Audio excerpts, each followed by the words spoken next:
సజావుగా సాగాలనే మేము కోరుకుంటున్నాం. ఎవరైతే ఇంత దారుణానికి పాల్పడ్డారో వాళ్ళకి శిక్ష పడాలనే మేము కోరుకుంటున్నాం. కానీ అనేక అనుమానాలు ప్రజల నుంచి వస్తున్న నేపథ్యంలో ఈ కేసుల గురించి కొంచెం చూస్తే, సెర్చ్ చేస్తే, కొంచెం ఆలోచిస్తే వచ్చేటువంటి అనుమానాలు, ప్రజలకు ఉన్నటువంటి అనుమానాలని మేము ఇక్కడ అడ్రస్ చేయదలుచుకున్నాం.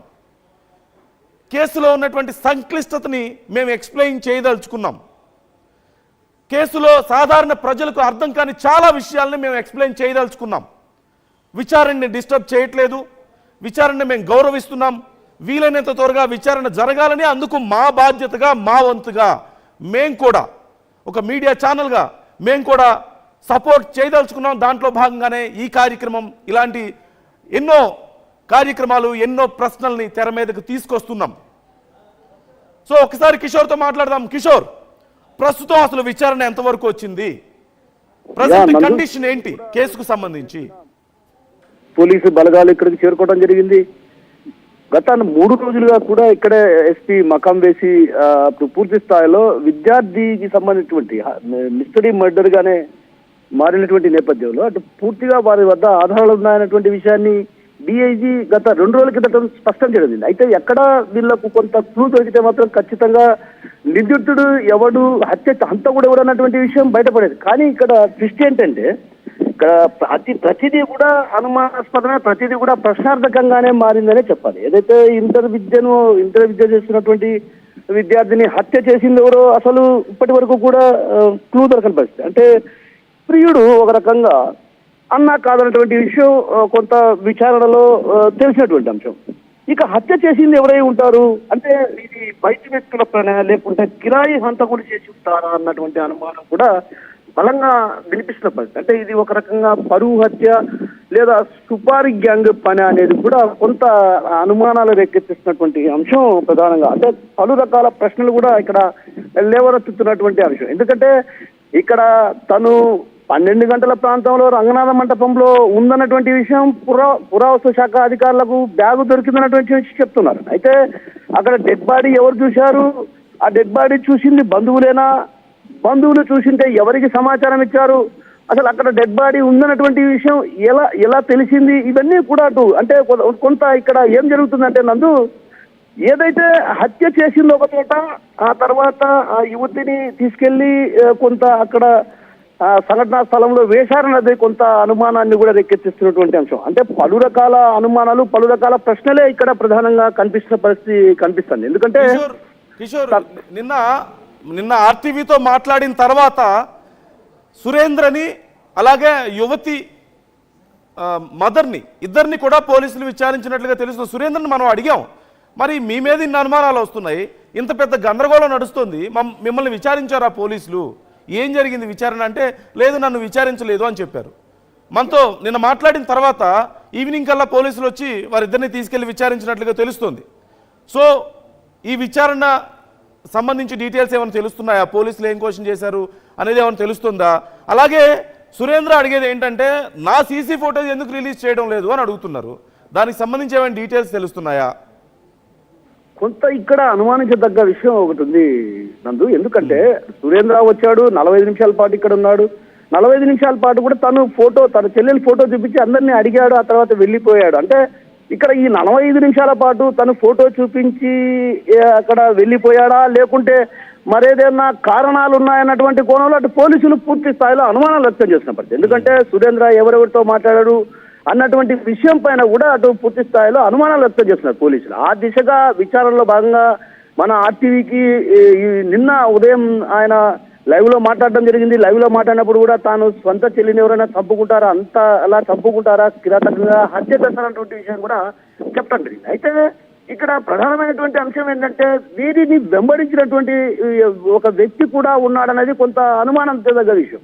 ఇక్కడ ఆ వెంటబడిన వ్యక్తి ఎవరు? అదే విధంగా సురేంద్ర ఇక్కడ 45 నిమిషాల పాటు గడిపిన తర్వాత సురేంద్రతో పాటు నిన్న చిన్న కొండయ్య అదే విధంగా కొంతమందిని విచారించిన పరిస్థితి. ఏదైతే పొద్దుటూరు 1 టౌన్ పోలీసులు కూడా నిన్న సాయంత్రం విచారించిన నేపథ్యంలో కూడా గతంలో కూడా వాళ్ళకి చెప్తూ వస్తున్నాడు. ఏదైతే పోలీసులు తనను విచారణకు పిలిచలేదు, విచారణకు పిలిస్తే ఖచ్చితంగా నేను ఆ విచారణలో పోలీసులకు సహకరిస్తా, నాకు ఎలాంటి ప్రమేయం లేదంటున్నాడు. మరి ఇక్కడ పూర్తిగా అటు అన్న ప్రమేయం లేదు, ప్రియుడి ప్రమేయం లేదని పూర్తిగా అంటే పోలీసులు తేల్చారు. అంటే ఇక్కడ ఇది కొంత సుపారీ గ్యాంగ్ తో ఈ హత్య చేయించారన్నటువంటి అనుమానాలు కూడా ప్రజల్లో ప్రధానంగా వినిపిస్తాయి. ఎందుకంటే 3 రోజుల క్రితం హత్య జరిగింది.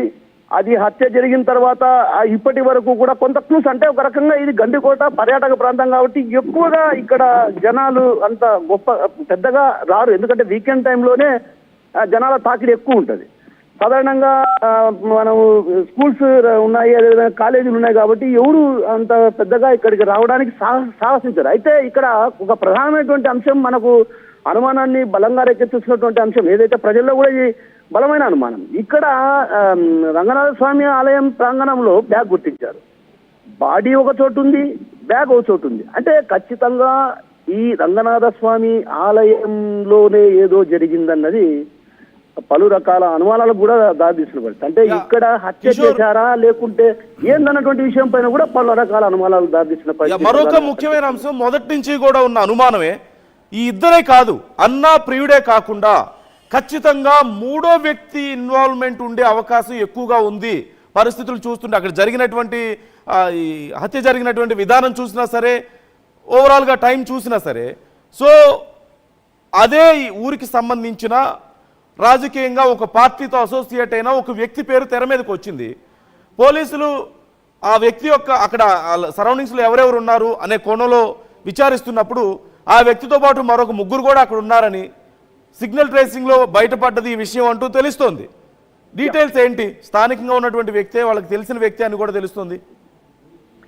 ఇందులో ప్రధానంగా ఇక్కడ మనం గమనించాల్సిన విషయం ఏంటంటే కొంత రాజకీయ ఇన్వాల్వ్మెంట్ జరిగిందన్న విషయం మనం నిన్న కూడా ఈ అంశాన్ని ప్రధానంగా కొంత చెప్పిన పరిస్థితి. ఏదైతే ఈ రాజకీయ నేతలు కొంత వీరికి ఎవరైతే కొందరికి సహకరిస్తారన్నటువంటి ఆరోపణలు కూడా బలంగా వినిపిస్తున్నాయి. ఎందుకంటే ఎవరైతే 3, అంటే ఇక్కడ ప్రధానంగా ఒక వ్యక్తి హత్య చేసింటాడంటే అది నమ్మశక్యంగా లేని పరిస్థితి నందు. ఎందుకంటే ఇక్కడ హత్య అంటే ఒక రకంగా మనం ఏం చేస్తాం, సాధారణంగా ఎవడైనా బాక్సర్ అయితే ఒక రకంగా కొట్టే లోపల ఉన్నటువంటి ఏదైనా కిడ్నీస్ కానీ లేకుంటే లివర్ కానీ ఇలాంటివి డ్యామేజ్ అవుతాయి.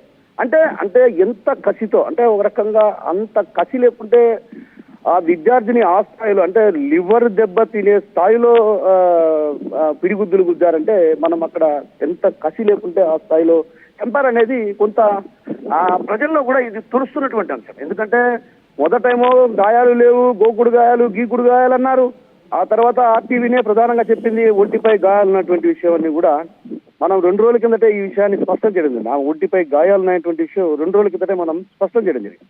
అయితే ఇక్కడ రాజకీయ నేతల ప్రమేయం కొంత ఉండడం వల్ల పోలీసులకు కూడా కొంత విచారణ జాప్యం జరుగుతున్నటువంటి ఆరోపణలు కూడా బలంగా వినిపిస్తున్నాయి. ఎందుకంటే ఇక్కడ అధికార పార్టీకి సంబంధించినటువంటి కొంతమంది ఇక్కడ ఇన్ఫ్లుయెన్స్ చేస్తున్నారనేది కొంత ఆరోపణలు బలంగా వినిపిస్తున్నాయి. అంటే ఇక్కడ ప్రధానంగా అధికార పార్టీకి సంబంధించినటువంటి నేత ఎవరు ఏంటి అన్నటువంటి విషయం పైన కూడా పూర్తి స్థాయిలో పోలీసులు కూడా ఎవరు ఇన్ఫ్లుయెన్స్ చేస్తున్నారు అన్నటువంటి విషయం పైన కూడా కొంత పోలీసులకు కూడా కొంత అనుమానాలు ఉన్నాయి. అయితే ఇక్కడ ఆ వ్యక్తి ఎవరు ఏంటి, ఇంత దారుణమైనటువంటి హత్య జరిగిన తర్వాత కూడా కొంత రాజకీయ నాయకులు ఈ వ్యవహారంలో జోక్యం చేసుకోవడం మంచిది కాదన్నటువంటి భావన కూడా అటు ఇప్పటి జిల్లాకు సంబంధించినటువంటి ఇతరత్ర అధికారులు కూడా వాళ్ళకి సూచన చేశారు. అయితే ఇక్కడ ప్రధానంగా ఏంటంటే హత్య చేసింది ఒక చోట, ఆ తర్వాత బాడీని తీసుకెళ్లి పడేసింది మరో చోట అన్నది కొంత అనుమానానికి దారితీస్తున్న పరిస్థితి. ఎందుకంటే రంగనాథ స్వామి ఆలయంలో ఆమె బ్యాగ్ దొరికింది,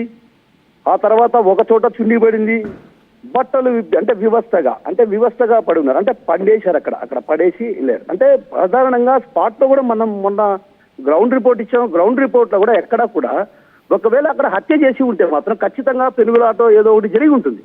ఇప్పుడు సాధారణంగా ఎవరినైనా హత్య చేస్తే అక్కడ కేకలు వేయటం లాంటివి కానీ జరుగుతుంటాయి. కానీ ఇక్కడ మొత్తం కూడా ఇదంతా కూడా పక్కా స్కెచ్, ఒక రకంగా పలాని చోట ఉంది, అక్కడికి వెళ్ళాలి, అక్కడి నుంచి వేరే ఒక రూమ్ లోకి తీసుకెళ్ళాలి, హత్య చేయాలి, అంటే ఈ లోపల ఇదంతా కూడా కొంత అనుమానాలకు దారితీస్తున్నటువంటి పరిస్థితి. ఈ అనుమానాల పైన అదేవిధంగా పలు రకాల ప్రశ్నల పైన కూడా కొంత పోలీసులు కూడా లోతైన విచారణ కొనసాగిస్తున్నారు. నందు రైట్, థ్యాంక్ యూ కిషోర్. మొత్తం మీద ప్రస్తుతానికి విచారణ చాలా వేగంగా జరుగుతోంది. నిన్న ఆర్టీవీతో మాట్లాడిన తర్వాత ఆ యువతి బ్రదర్ని, యువతి యొక్క మదర్ని, ఇద్దరిని కూడా పోలీసులు విచారించినట్లుగా తెలుస్తోంది. అయితే సురేంద్ర యువతి బ్రదర్ అయితే నాకు సంబంధించిన ఫోటోస్ రిలీజ్ చేస్తే ఇంకా బెటర్ క్లారిటీ వస్తుంది, అది రిలీజ్ చేయకపోవడం వల్లే నా మీద అనవసరమైన అనుమానాలు వస్తున్నాయి అంటూ ఆయన ఒక డౌట్ని ఎక్స్ప్రెస్ చేస్తున్నారు. అయితే ఇక్కడ మరొక ముఖ్యమైన అంశం ఆ యువతికి ఉండాల్సినటువంటి 2 ఇయర్ రింగ్స్ ఉన్నాయి, చెవులకు ఉండాల్సినటువంటి ఆ కమ్మల్లో ఒకటి మాత్రమే ఉంది. తను అక్కడ నిర్జీవంగా పడి ఉన్న సమయంలో ఒకటి మాత్రమే ఉన్నట్లుగా తెలుస్తుంది. మరి రెండోది ఎక్కడ? దొంగలు ఎవరైనా అలాంటి పని చేశారా అంటే 2 తీసుకెళ్ళిపోతారు ఖచ్చితంగా, కానీ ఒకటి కనిపించట్లేదు, ఒకటి మాత్రమే చెవుకుంది అంటే మరి రెండోది ఎక్కడ? దానికోసం కూడా పూర్తిగా అక్కడంతా కూడా వెతికినట్లుగా తెలుస్తోంది. సో ఖచ్చితంగా ఎవరో ఆ యువతిని ఇంటెన్షనల్గా హత్య చేశారు అనేది మనకు అర్థమవుతోంది. కానీ ఎవరు? ఈ ఇద్దరితో పాటు థర్డ్ పర్సన్ ఇన్వాల్వ్మెంట్ ఉందని తెలుస్తోంది. కానీ అనేక కోణాలు, రాజకీయ కోణం కూడా ఇందులో ఇన్వాల్వ్ అవుతోంది. ఇప్పుడు నిజంగా అలాంటి అవసరం ఇక్కడ ఉందా? ఆ థర్డ్ పర్సన్ ఎవరు? ఒక పార్టీకి చెందిన